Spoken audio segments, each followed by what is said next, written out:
Hello, everyone. Welcome to this week's live. This week is just a recorded live, so it's live but not live because I am actually out of town today when you're watching this live. So Ruth and I recorded this ahead of time, but we wanted you to have content and things to watch and get our ideas out there every week consistently. So we are recording this earlier and we'll post it today so that you can watch it today at our normal regular scheduled time. So with that, there might be a couple of times that you won't actually be able to be on live with us because we have families and other obligations, which we want to lead by example to all of you women that there's lots of ways that we can live our lives. So we want to model that for all of you, that we are going to stay consistent in the things that are important to us, but it might not look the same every time.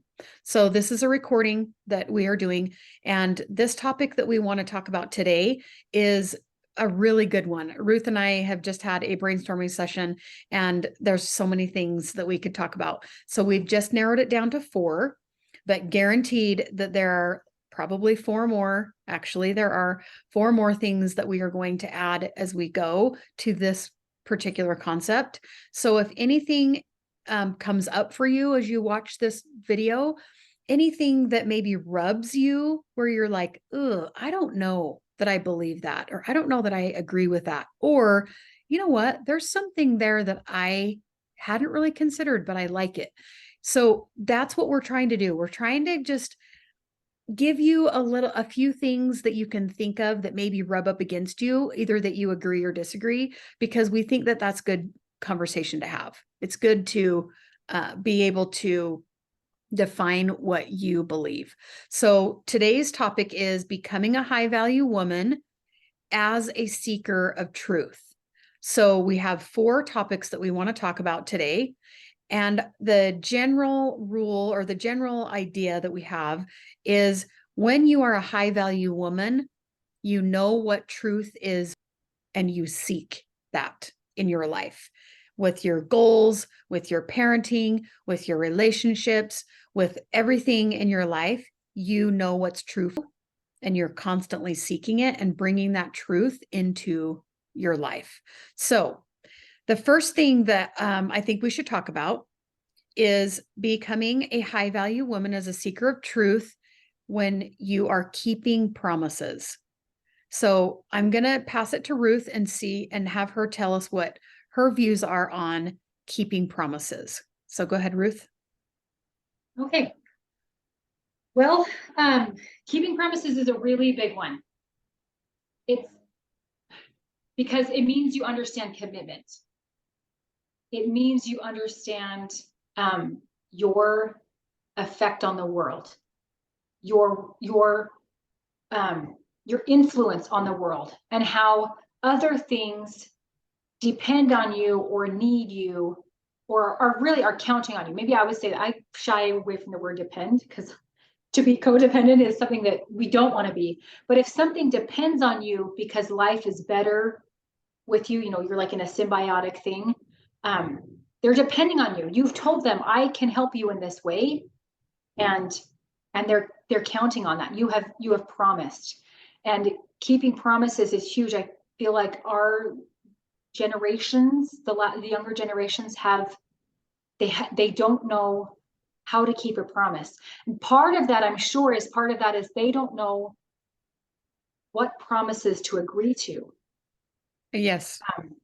I think you cannot keep a promise that you didn't agree to. That then we would step into expectations, which is a whole other tangent. But if you agreed to it, if you told somebody you can count on me, and they say, great, I'm going to give you that piece so that I can do my piece, you need to follow through with that.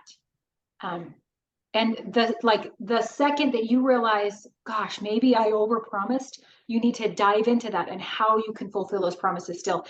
And it's keeping those promises that makes us grow. Like we're being married, like that's a goal for us as a high value woman. We just want to, connect. We want that like male advocate. We see that that's the blessing. And marriage is a promise. It is a major promise. And it's lots of times like marriage, we get into promises that we're like, whoa, I didn't realize this was part of the promise. Having children is a promise. You promise God and this little human being before it comes, really before it's inside of you. I promise that I'm going to do everything I can to nurture you and protect you and love you and help you be your best self. And so sometimes during those two big promises, we're like, golly geez, I didn't realize this was part of the promise. But just like being able to push through, be like, I made the promise. I'm going to figure this crap out. I'm going to get people on my team. I'm going to learn what I need to learn. I'm going to change what I need to change. And it's those promises that make us grow. It's scary when we reach those moments where we're like, crap, I didn't realize this was part of the promise. But to see it through, some promises have an expiration date, but you are always a wife and you are always a mother. Like you can put an X in front of it if you want to, but you are still always that to that person. And they gave you trust and they gave you a piece of them to say, this is important to me. I'm trusting you with this. And you're saying, okay, I will handle this for you. And then in return, you'll get good people who can make promises to you also. But just that idea of like keeping promises is super important. It's part of the hierarchy. It's how you climb the hierarchy. If women around you cannot trust you, you drop in the hierarchy.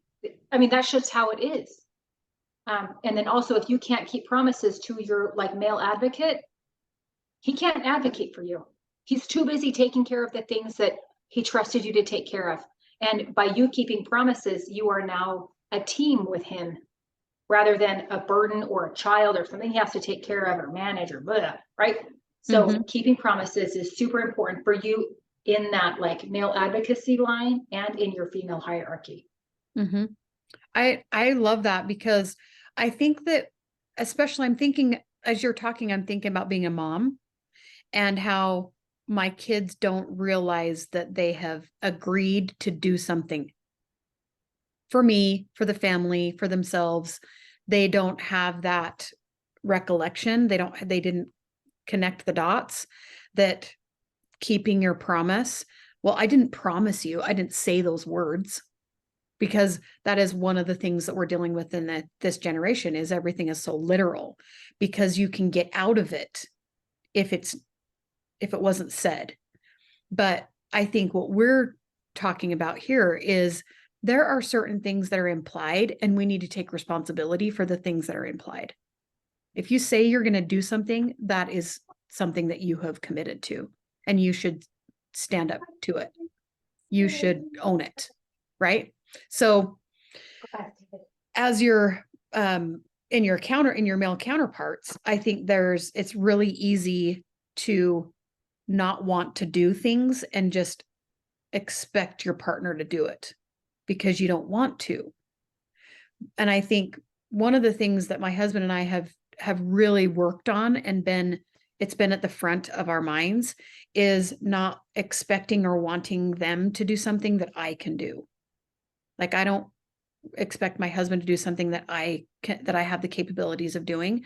And so I always ask myself, if I'm going to ask him for something, if I'm going to ask him for help, if I'm going to ask him to do something or request something from him, I always ask myself, could I do that for myself? Am I asking him to do it because I don't want to do it? Because I just don't want to? Hi. It's okay. We're moms. This is what we do. Yep. This is what we do. This is what we do. And so sometimes I just want him to do it for me because I want him to do it for me, right? Like he would like to do that for me, so I'm going to allow him to do that for me, right? But if it's something that I just don't want to do and I want to, like the dishes, or like I just don't want to do the dishes, I could have time, I just don't want to, then I'm not going to ask him to do that, and I'm not going to expect him to do it. If I don't do it, I'm not going to be mad at him that he didn't do it. It's that weird like expectation, like you were talking about. But when we got married and we had our conversations, it was my promise to him, my commitment to him to take care of the inside of the house. And it was his commitment to me to take care of the outside of the house. We help each other in both of those things. I help him in the outside, he helps me in the inside. But it is my responsibility to make sure that it gets done in the inside. It's his responsibility to make sure it gets done in the outside.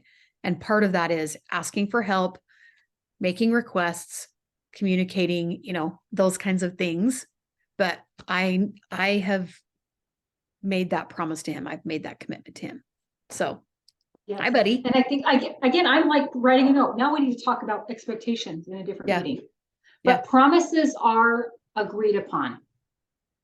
Expectations get sticky but Mhm. promises are something that you have very clearly implied, like specifically, not just what somebody expected you, because we can get into the whole like, but you promised me when we got married that you were gonna have sex with me 3 times a week. And you're like, I did? When? Right? Mhm. Like those, Mhm. or like you promised when we got married that you would make us $500,000 a year. Well, when? Right? Mhm. So then we get into the expectations as opposed to the promises, which I think that's the thing that we need to talk about. But the promises of if you've agreed to it, then you need to follow through on it. Yep. As much for yourself as them. That's how we grow. It challenges us to become bigger and better. Absolutely. More useful, more valuable. Yes. Yeah, absolutely. Okay, should we move to the next one? So we've got time Yeah, to do I the think thing. so. Okay. But you introduce it while I be a mom. Okay. The next one that we're going to talk about is being able to ask stupid questions. Okay. So this one was interesting to me when Ruth brought it up. I was like, oh, being a high value woman and being able to ask stupid questions. So this one is going to probably hit a lot of people because we don't ever want to have someone think that we're dumb, think that we aren't smart, think that we aren't capable, think that we don't have the abilities that we may or may not have, because we always want everyone to think we're perfect. We don't ever want to look like, it goes back to when you're in grade school and you were the one that had to wear the dunce hat, or whatever. Like you were the one that got put in the corner because you didn't have your work done or whatever. And it just felt so shaming.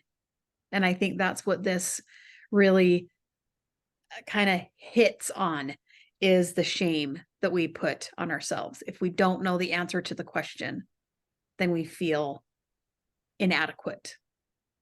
Right? But I have learned, and I didn't until you said this the other day, I hadn't really consciously thought about it. But over the years, my husband is super smart. Very, very, very smart. He comes from a whole line of smart. My boys have his smartness too. Like he's a mathematician, his dad's a nuclear physicist. They just are very, very, very intelligent people. And it didn't take very long after we were married where I felt just really dumb in a lot of things, because he's so smart in that analytical part, which I just don't have. And I watched myself kind of start to shrivel, because when he would talk about things and when he would, not even like to me, but just in a conversation, he would start talking about math or whatever. And I would just be like, oh gosh, I don't know any of that stuff. And and it made me feel very inadequate and insignificant. And he wasn't doing that to me. I was doing that to me. When he would show up in his power and in the things that he was really good at, I made that mean that I wasn't smart or that I wasn't good enough. Right. And so I had to allow myself to be a learner, to be the one that didn't know all the answers, to be the one that needed to ask for clarification, that didn't understand his world, but I wanted to. He's my husband. I wanted to understand his world. And so I came at it just very honestly. And I just said, my brain doesn't work that way. That part of my brain does not fire that way. But I want to learn, and I love you, and I want to be excited about the things that you're excited about. And I asked him to be patient with me while I learned. Will you be patient with me, and will you teach me the things that I don't know? Because I want to learn. So I think that's the first key, is wanting to learn whatever it is that you don't know. Like really, truly having that desire to learn whatever it is. And then the second piece is allowing yourself to not know, allowing that to be okay, that you don't know the answer. you're a human. You don't know all the things. Just allow yourself to not know all the things. And then find someone that you want to learn from and ask them to teach you. That's what it looks like to me, this question, or this being able to ask stupid questions. That's what it looks like to me, is those three things. So Yes. what do you think? Yeah. And so that's what it is. We're afraid of the reality that we don't know and all the things that we attach to that. But here's the truth of it. You only need to ask a stupid question one time. And then you know the answer. Well, really, I mean, another thing is if you're asking the right person. It is rare, but it does happen that if you ask a question from somebody who knows, that they shoot you down and make you feel crappy. Right? It happens. It certainly does happen. But again, if you're going to get the answer, even if it comes with an insulting tone, you still get the answer. And now you know. Mm-hmm. But if you are too scared to ask the question, now you don't know, and you don't know, and you don't know, and you don't know, and you don't know. But you really only have to ask a stupid question one time, maybe Mm-hmm. twice. Mm-hmm. And then it's not, then you have to ask it again. Mm-hmm. So that's really important. And I would even, like, just for my own, because I don't like to feel bad. I don't like to feel shame. That's not my favorite emotion to feel. I would push back to, who says it's a stupid question? Yeah. Right? Like, Yep. someone else might think it's stupid, but I don't think it's stupid. I actually want to know the answer. So when we put that word, those, like asking dumb questions, because we wanted to elicit some emotion from you listeners. But now the coaching part of it is, you get to decide what's a dumb question. And if I'm asking a question that I truly want the answer to, and I'm ready to learn, and I'm willing to learn, and I'm ready to receive the answer, then I don't think it's a dumb question at all. I think it's a very valuable question. And then I ask it in a valuable way, because I think that the question is valuable and I am seeking the answer to it authentically. But if I go asking, well, this is a dumb question, I know this is dumb, you're going to think this is dumb, and I should know this already, I'm already closed off to the answer. I'm already not able to receive, because I'm coming from that energy. So yes, if you think the question is dumb, then you should certainly look inside. But I would push back as a coach and say, who says it's a dumb question? Mhm. Who's Yeah. framing And that as a dumb question? and what it does is, ignorance is enslaving. Mm-hmm. If you don't know something, you can still be enslaved by it. It's not Mm-hmm. like you're avoiding that. In fact, Mm-hmm. the less you know about something, the more it can enslave people. That's been a tactic for slavery since the beginning of time. Mm-hmm. You know, like if we think like in the biblical times, only certain levels of people could get education. And the Right. people with education could become financially, free. And if you didn't have education, you were just stuck at the bottom with all the crappy jobs that abused your body and your mind and gave you a short life. Mm-hmm. You can't communicate with people. You can't share your ideas. You can't exchange. And with me, money is all about exchanging, how you exchange with the world. So if you can't learn, whether it's forced by somebody or restricted by somebody else or restricted by yourself, you're still reducing your ability to exchange and add value in the world and to yourself and to grow. And I can just hear you, like even the like hypothetical situation of like, well, I'm too dumb to ask that question. Like immediately I'm thinking, as an employer, as a spouse, as a teacher, then I'd be like, well, she's limited in how we can exchange, so I'll go find somebody else, right? Like even just that, like you can feel it. Just Mm-hmm. she's kind of gross to hang out with me. She doesn't want, those kinds of things. Mm-hmm. So you can Yeah, just because you're not feel open what to it does. receive. Mm-hmm. Yes, yeah. Which means if you're not open to receive, you're also not open to give. True.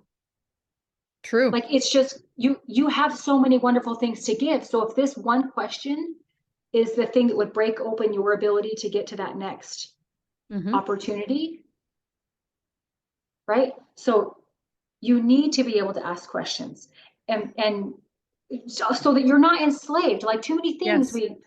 somebody tells us something and we're like, hey, that's truth. Let me just keep regurgitating this to you instead of finding out, like, let me ask questions about this. Let me see if this is true, which leads us to the next one was, going to be seeking facts. If you don't Mhm. ask questions, you won't get the facts. True. Yes. 100%. And in coaching, that's my job, is to ask a lot of questions so that I can get facts. So as a coach, that's one of the things that is so beautiful, is there is no dumb question. Yeah. As a coach, as your coach, whether it doesn't matter what you're coming to me with, I don't think there's ever a dumb question, ever. Yeah. Because when you're asking a question, you're seeking facts, you're seeking truth. And I know things that other people don't about style and about hair. It's my industry. I've been in this industry for almost 30 years. So of course I'm going to know stuff that other people don't know. They shouldn't know it. I'm the one that's had 30 years of experience in this industry. They haven't had that experience. Of course they don't know the answers, right? So that's how I see when I'm asking the question, like to my husband, that's really super smart. I don't have his experiences. I haven't been in his job for the last 40 years. He has. He knows all of the ins and outs. I have no idea. So if I'm seeking facts, then of course I'm going to ask questions to get those facts. So I love, I think that there are no dumb questions. And I think that the secret to the universe is asking yourself all of the questions and asking yourself really good questions that get your brain thinking and gets your brain, let's go find the answer to that. That's going to help us succeed. Yes. Love it. Okay. The next one is one that we really wanted to touch on, and we'll probably go a little bit more in depth in these lives as we go on, but it's two things that can be true at the same time. Something that is one thing, but there's two things, but they can both be true at the same time, right? So the example that I always think of is, let's say that you're part of a group and the group believes this thing over here, and then there's lots of things that they believe, and I believe this thing over here. I can grab onto this thing and I think that's true, but then does that mean that I have to believe everything that group believes, or can I hold two things at the same time that are like, I don't agree here but I do agree here, but it's part of the same group, let's just say, just for analogy's sake? There's lots of things we can do with this, but so take, any group that you can think of, and you don't necessarily believe or like the things that the group has as a whole, but you do have bits and pieces of it that you do agree with. Can you still be in the group? Can you still align with the group, or do you have to align with the group? Yeah, you can, I mean, that's where two things can be true. I believe this thing that they teach, like, we'll just use the example of these Andrew Tate, like, he's the thing, the whole thing that sparked this high value woman thing. He teaches men to become violent, it's not to become violent, to be capable of violence. He teaches men to become capable of violence. He teaches men to be strong and to lead. And then he also, have a high body count. Pursue high value women, but high value women look like this. So I can look at that and say, I think that that's true. I think that men should be capable of violence. And I do think that men should stand up and be confident and say no to these modern women. But I don't think they should have a high body count. And I don't think that being gorgeous is the only reason you should pursue a woman. those things can be true. And I can be like, yeah, I like a lot of what Andrew Tate says, a lot of it. I will listen to his videos.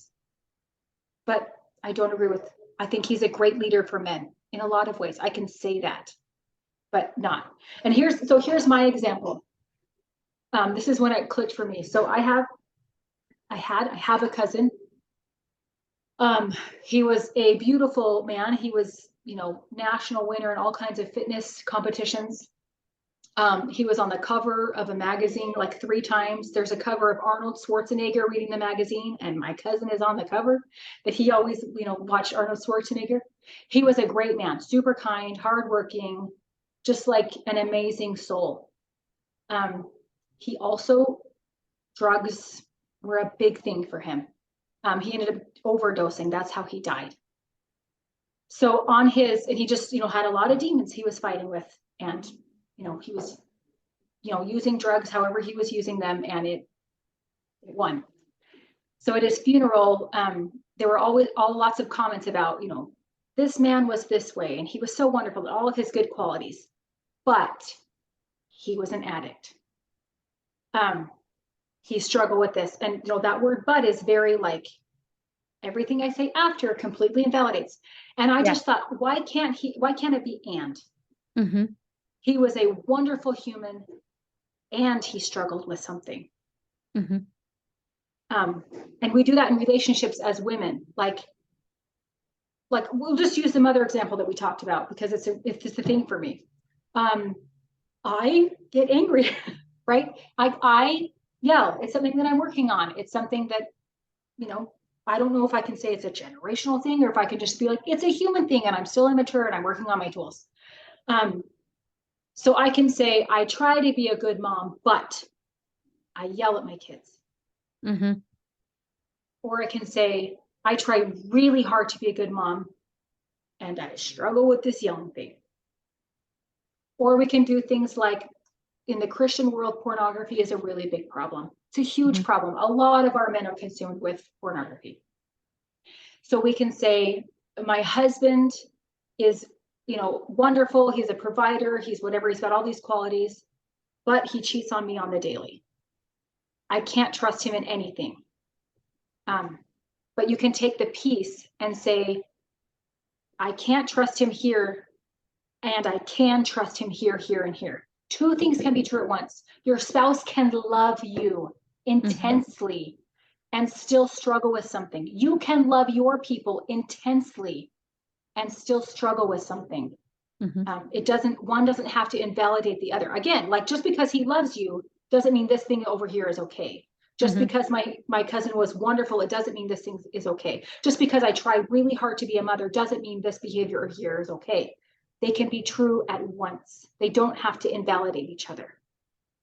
Yeah. And I love that, because the shaming that comes, you can, I mean, in the old days, generations ago, that was the parenting tactic of choice. You shamed someone, and then they'll stop doing whatever it is that they were doing that you didn't like. You just humiliate them. That will for sure get them to stop doing it. Well, momentarily, it's very effective. Momentarily, it's very effective in the moment. It creates a whole bunch of other things, trying to feel better about being shamed. So you might have a pornography problem. You might have this problem with pornography.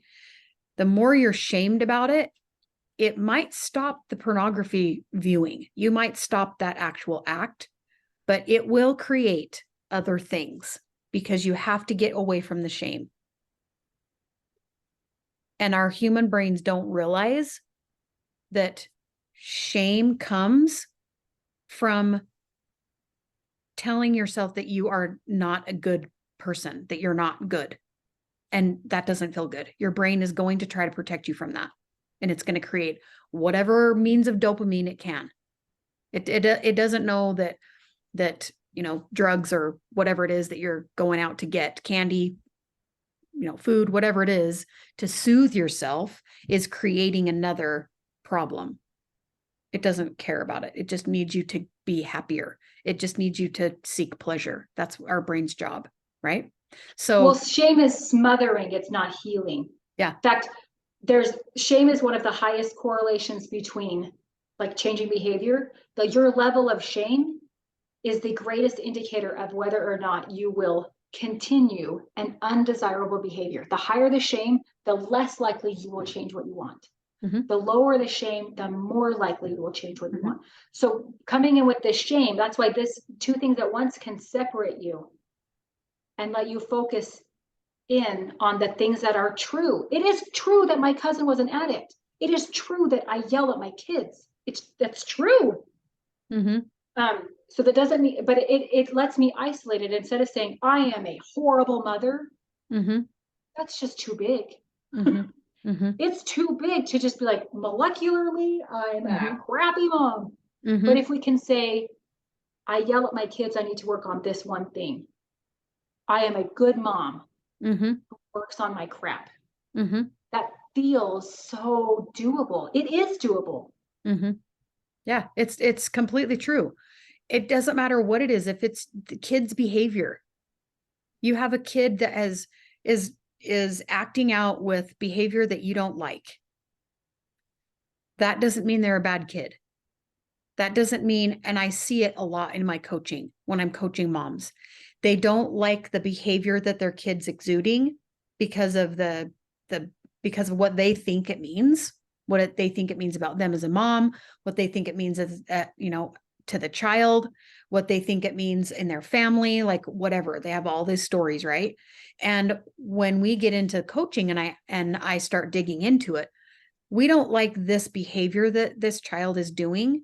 Let's figure out if we can understand why they're doing that behavior, because inherently they are valuable. Inherently, they are wonderful, perfect sons and daughters of our Heavenly Father, that our spirits are perfect. Our bodies and our behaviors and our brains and whatever is the thing that we have to overcome. That's the part that's not perfect about us.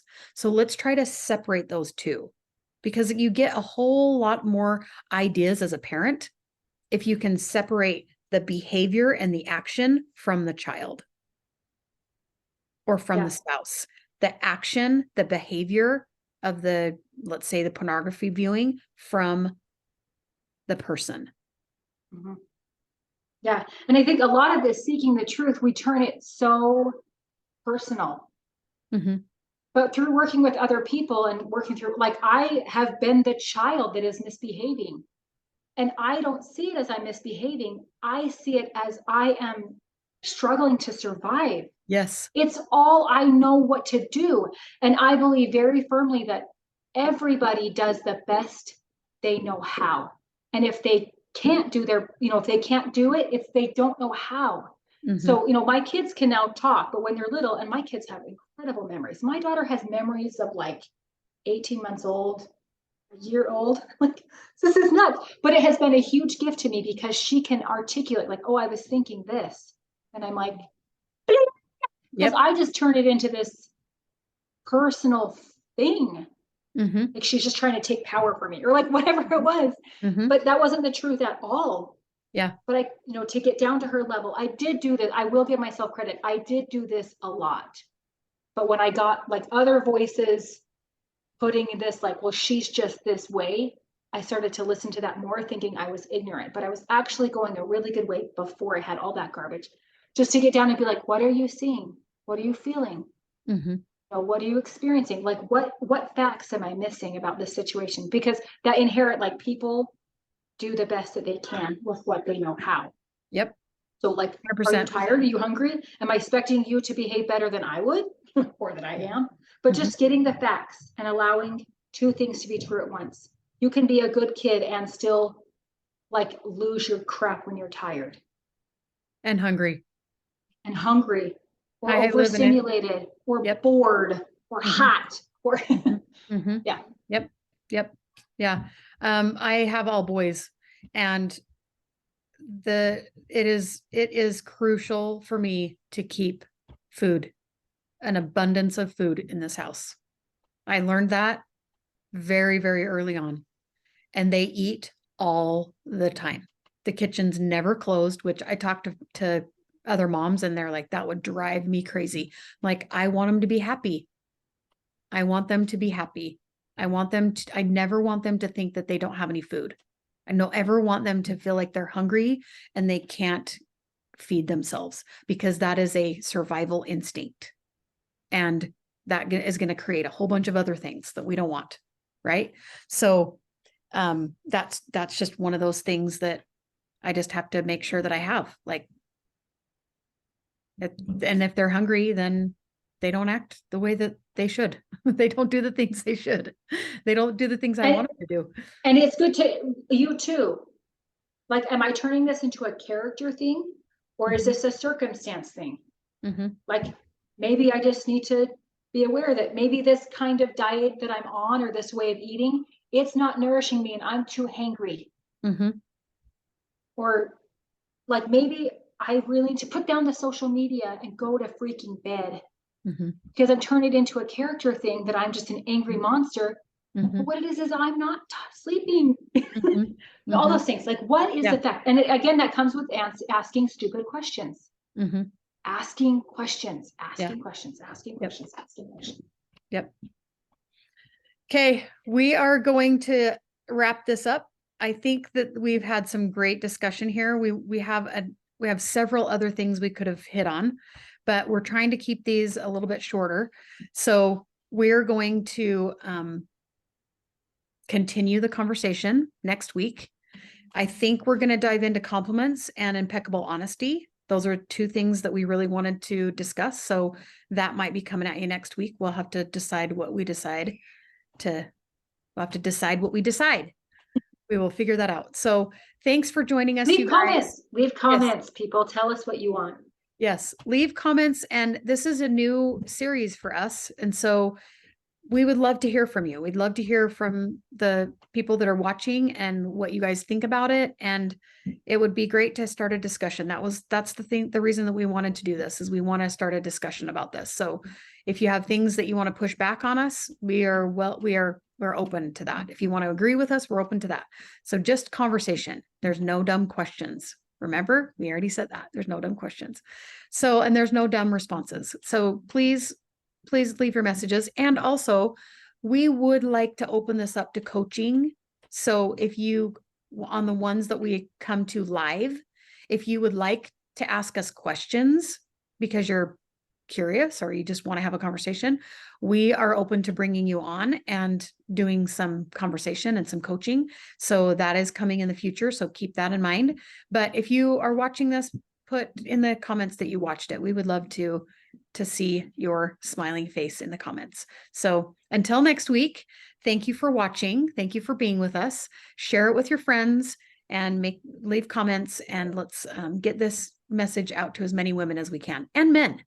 We would love to hear from the men too. So anyway, we are grateful to be here with you guys, and we'll see you next week.